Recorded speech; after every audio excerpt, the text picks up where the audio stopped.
Gentlemen, you've been sold a lie. The lone wolf is not a symbol of strength. The lone wolf is a sick wolf. But before we get into that, I need you guys to hit that notification bell so that we can bypass YouTube's algorithm thing and you guys can get notified when these videos go live. So I appreciate that. But yeah, the lone wolf is a sick wolf. It's a weak wolf. It's a wolf that got exiled from the pack. It's because it's no longer able to keep up. And so basically it's exiled. It's a lone wolf and it went off into the woods to die alone.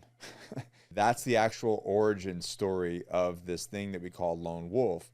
It's not independence. It's not power. It's exile and slow death. But somewhere along the way, society took this idea of like, I'm a lone wolf as this image of strength and superiority. Or help me out, Brandon. Superiority. Jesus Christ. Who lets me on this thing? But that's what it is. And people go put it in their bios and they, oh, I'm a lone wolf and this is just the way that I tend to be. No, you're a man who got sold a story that's keeping you isolated and keeping you weaker than you should be. And it's slowly costing you everything you actually care about. So today we're going to talk about what that bill actually looks like. So there's a lot of men on Instagram and there's posts about it that say go isolate yourself, disappear for 6 months, work on yourself, emerge a different, the phoenix coming out of the fire, emerge a different man. And I think there's a lot of thought around manhood of what that is. A man's supposed to handle his own, right? He's not supposed to need anyone. You can take it on the chin, drink a beer, swallow the bad day, show up tomorrow. And let's be real, like we do that because we have to. But the reality is that's not strength. That's conditioning. And we've all been conditioned. The men who really do that, the men who show up, that just bury the issues, swallow it, take it on the chin, take a drink, and then just do the thing the next day. I commend you for doing that. But the problem is, and you and I both know, that's slowly killing you. It's slowly eating away at you. And we see it in the results in life and your physical body and the way your health. Anyways, there's second and third order effects of running that life. It reminds me of the Army of One. It was the stupidest ad campaign. And I don't know, it was like early 2000s. I don't know if you can look it up, but the Army of One commercial. It was a soldier running through the desert by himself, cinematic music, and the slogan was an army of one. And I remember looking at that going, and at the time, I think I was a recon Marine, so obviously I was very much into the team aspect, which I still am. I'm like, what war has ever been won by one man? What business was built by one man? What family raised itself? You know what I mean? Like none, not one, not ever.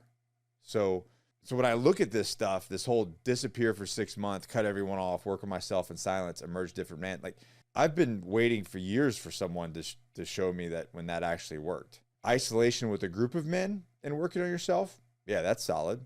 If you want to go off into the Himalayan mountains and go live with monks for a year, you're going to come back a different man. You might have some isolation, but you're surrounded by other men and they're all collectively working on this thing together. So yeah, think about one friend. Show me one man who went dark, isolated himself from his people, and came back transformed. And I'm not talking about like not a weekend in the woods to go hunting reset. I'm talking about a guy who literally cuts off his friends, his tribes, his people, and rebuilds himself alone. It doesn't happen because it's not how we're built. That's what happens when people are depressed and having severely psychological issues they withdraw, and it becomes a eating ice cream cone where they just snowballs into depression and anxiety, and things just get worse. Then there's food and drinking and porn and scrolling your phone. It doesn't happen. So think about this. If you do this, what is the bill that actually cost you? Like what is it actually costing you to do this? Because anything that I've ever achieved has never been fully alone. It's always been through my network. So what is it going to cost? Well, it's definitely going to cost in your marriage. You're going to have less patience, more distance. Never heard of a marriage that helping a marriage at all whatsoever. The fights you used to have, stop fighting? Because why? The silence got easier, so you just don't even communicate? That was definitely one of my issues with my first marriage. Like, there was no fighting. Me and my wife now, we fight all the time. We fight all the time, but that's communication.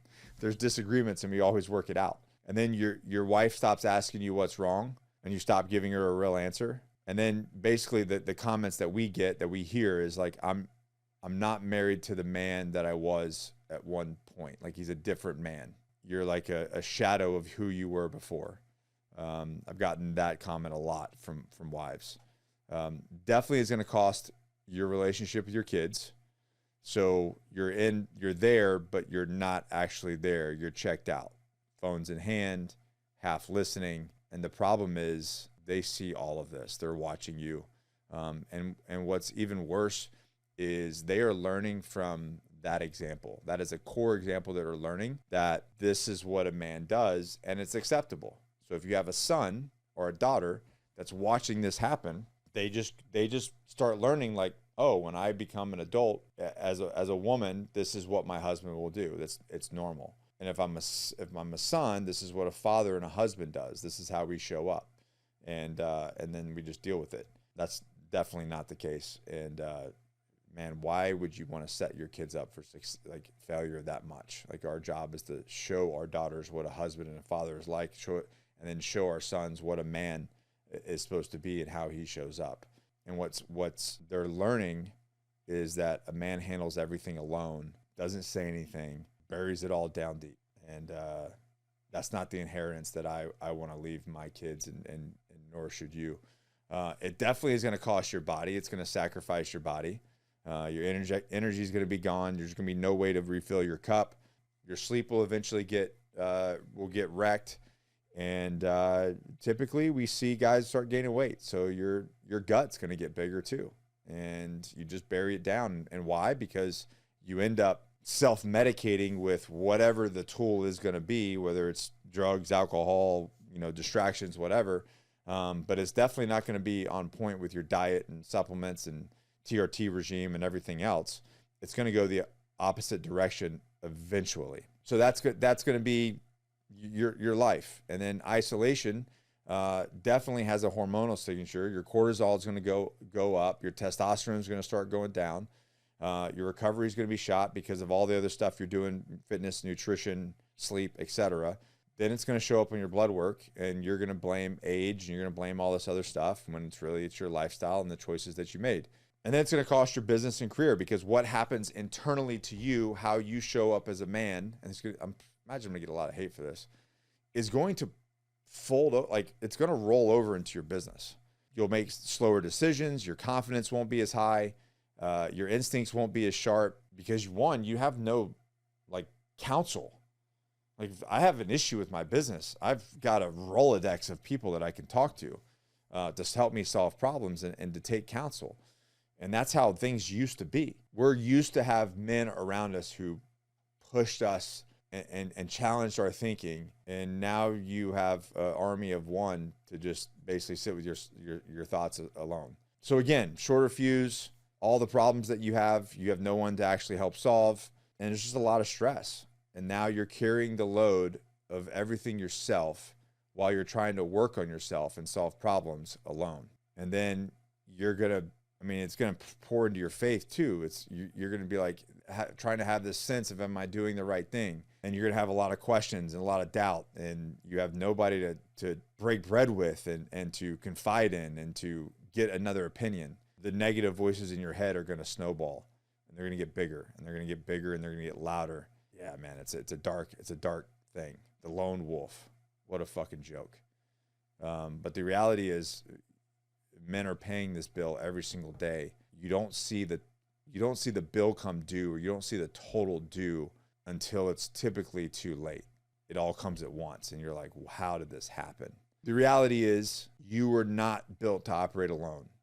Like, our being in a tribe is part of our biology, and I can prove it, because if you're a veteran, if you're from the military service, whatever your story is, even in high school, anytime that you were around a group of men, if you think back, that is when you've always had the jokes, The weight of the world comes off. You're able to be yourself. And I see it in our retreats. Like when we get guys together, it's almost immediate. Phones go away and all these guys are together and we're cutting up, we're making fun of each other. And it's like the weight of the world comes off. It's because we are biologically designed to be in tribes. We're designed to have other men in our lives. This is the reason why CrossFit works. It's the reason why the military brotherhood thing is, in law enforcement, the fire service, and any sort of group of individuals. It becomes part of who you are in this identity.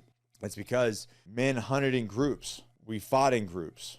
We sat around fires in groups. We told stories together. That was just the brotherhood in the past was not optional. It was a survival infrastructure. It was part of how we raised our kids and families and grew and hunted and protected our loved ones. And the reality is your nervous system still expects this infrastructure. And when it's missing, your body, I believe your soul knows it. And I really do. I think that it's a tactic of the enemy to make men more isolated. And I've said this before, if you want to take over a country, you're not worried about the women and the children and the elderly, you're worried about military-age males. So if I want to dismantle a country, all that I have to do is somehow affect military-age males, fighting-age males, and get them fat, sick, isolated, and alone. Make sure they're not unified, and make sure they're dependent on drugs, etc., whatever the distraction is. And then we can take over an entire country without having to fire a shot. Take a look at America, the last several decades. My point is proven. So nonetheless, the brotherhood is not optional. It is part of our DNA. I want you to think about the last time that you were around a group of men, not coworkers, not casual guys, but real dudes that are in your circle, your people. Again, you laugh differently. The weight comes off. You stop performing this act of who you are, and you started being yourself again. What I want you to think, what I want you to know is like that's not nostalgia. That's your nervous system just retuning to its normal state. So like for me, when I left MARSOC, I had this idea that I was part of this community. And I am as long as I'm in it. But there was a specific moment that I noticed that it was gone. And the silence was truly deafening. I used to have this robust network of men that made me want to better myself. And when all of that was gone, and I was trying to build a business by myself and try to build my body and build my life by myself, it just continued to go the opposite direction. Anybody who's read my book, Excommunicated Warrior, The 7 Stages of Transition, you guys know the story. And I highly suggest that you do. If you've never read that book, I highly suggest that you do. It's helped a lot of people. And what you'll read is you'll be like, well, this is my story. I just replaced my Nick's name with mine, and I completely relate. And thousands of people have said that to me. But that was my low, and it was because I had nobody in my life. I had no tribe. I had lost my tribe. I had lost my network, and I had to rebuild it. Most of you were given that brotherhood. Most of you entered into this network. Either you joined the military, you joined law enforcement, you joined a sports team. You entered into a network of people that was already there, already established.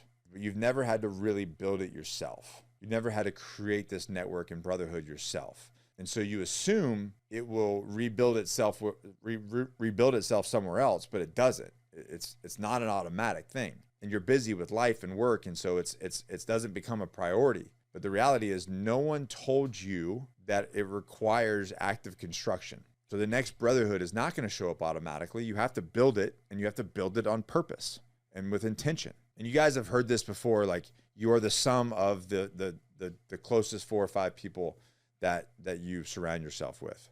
And you're going to become them either way. Either way, you're going to become who they are. And so I'm sure you guys have heard that. But here's the thing is, who are these men? Who are these 5 men? Are these 5 men coasting through life playing Groundhog Day? Are they complaining? They drinking too much? They half represent, they present like these subpar marriages.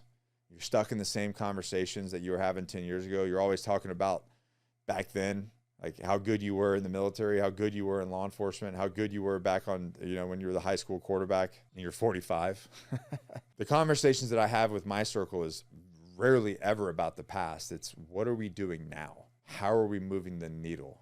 What are we building? How are we making our relationships better? How are we becoming better fathers? How are we making more money? How are we building generational wealth? If I took you and I put you in, in a circle of 5 or 4 men that were wealthy, fit, had loving marriages, were men of faith, that were raising their kids with intention, that did the uncomfortable work because they knew that it made them better, what do you think the second and third order effects of your life would be? Through osmosis, if you're the fat guy and your 4 friends are fit and making money, you're going to clean yourself up. It's just going to happen. I've watched it happen time and time again with my community, with people that even work here. The dialogue is just different. The expectations is different. And so the only reason that you don't surround yourself with those men is because the expectations are too high and you don't want to meet them. Think about that for your kids. If your kids are hanging around subpar kids, why is that? Well, because they require nothing. But if your teenage kids hang around people that have standards and are building something and are achieving something physically, mentally, spiritually, however it may be, there becomes a standard that even the kids have to deal with. And that's hard. So if you surround yourself with those people, it's inevitable, man. You are going to become that man, the man that you were designed to be in the first place. And there's no neutral, there's no holding pattern. You're either being pulled forward by the men around you or you're being pulled under by them. So you need to choose very deliberately the 5 people that you interact with. It is the most important leadership decision you'll make for yourself, your wife, and your kids. So what is this real network? What is this real brotherhood? What it actually does, okay? It doesn't solve the problem. It just breaks isolation at first. And it's not a group chat. It's not a yearly hunting trip. It's not something you grab a beer with twice a year and you pretend to be like everything's okay. You're like, everything's awesome, dude. What's going on? Let's talk about the good old days. The good old days. The good old days. I don't know about you, but for me, they were good days, but the best is always yet to come for me. The real brotherhood is 3 to 5 men who know your actual mission. They know where you're going. They know your intent. And they're people that can speak into your life with authority because they hold a standard themselves and they're not a hypocrite. Men who tell you the truth and the truth that you don't necessarily always want to hear because it might sting a little bit. It doesn't solve your problems. The problems are still yours. It just breaks the isolation around them. And that's the whole game. In 2016, a lot of you guys know this story, but I hit rock bottom. I mean, I'm talking like bankruptcy, widespread slander about me on the internet. It damn near broke me. But through that gave birth to everything that I've created since then, and a different perspective on life and this subject. So rock bottom. I'm trying to work with a group of veterans in the midst of my life just falling apart. Kirk got it out of me. Kirk Weisler, he's one of the guys that sits on my war council. He's been a mentor and a friend for a long time. I told him everything that was going on, and he didn't have any solutions. And I was like, dang it, man, I thought like you were the solutions guy. I thought you were my crew to have solutions. But the reality was he was just there to listen with no judgment, no bias, and someone who gave a damn about me and my wife. And he was just so appreciative that I wasn't isolated, and he was so appreciative that I was sharing this hardship with him. And the reality, the fact that it was just nice to feel that someone actually just gave a shit. And all he told me was, listen, there's chapters in life. This is a storm and it's going to pass. And I know that's not maybe like you want a solution to solve the problem, but it's typically just time that solves the problem, and moving forward and doing the right thing and moving forward with intention. And so like I wanted something more tactical, but the reality was that was the answer. The answer was like the fact that I had people that cared about me and that gave me the information that this too shall pass. And so what Brotherhood does is it doesn't erase the storm. The problems are still there, but it just makes sure that you're not alone in the storm and you've got people pulling you forward out of the storm. The man with 3 real brothers handles a hard season completely different than the one that's handling it alone. And a lot of you guys are handling the storm alone. But if you have a brotherhood, if you have that network, then it's the same problem, different outcome every single time. Cost of staying alone is always higher than the cost of being known. It just gets paid in smaller amounts over a long period of time. So men never see the full bill until it's too late. So if anything, if what I'm saying, if anything in this video sounded like your life right now, I want you to I'm not going to ask you to join the Agoge. I'm going to provide a free resource. I want you to take this 6-day coaching, and it's just something for you to think about. It's called Reclaim the Man Within. It's completely free. The link's in the description. And they're short little lessons. And anyways, at the end of the day, I want to give that to you because I know that there are men just swallowing it, dealing with it, leading, trying to lead, trying to be the best that they can be for their family, for themselves, for their kids. But the problem is you're just handling it alone. And the bill will come due eventually. And that bill over time gets more expensive and more expensive. So guys, the link is in the description. Just know that there are groups of men out there that are rooting for you, that want what's best for you, but you got to reach out to them. So go build that network. Go get that series down below. All right, guys, stay dangerous. I'll see you guys in the next one. Peace.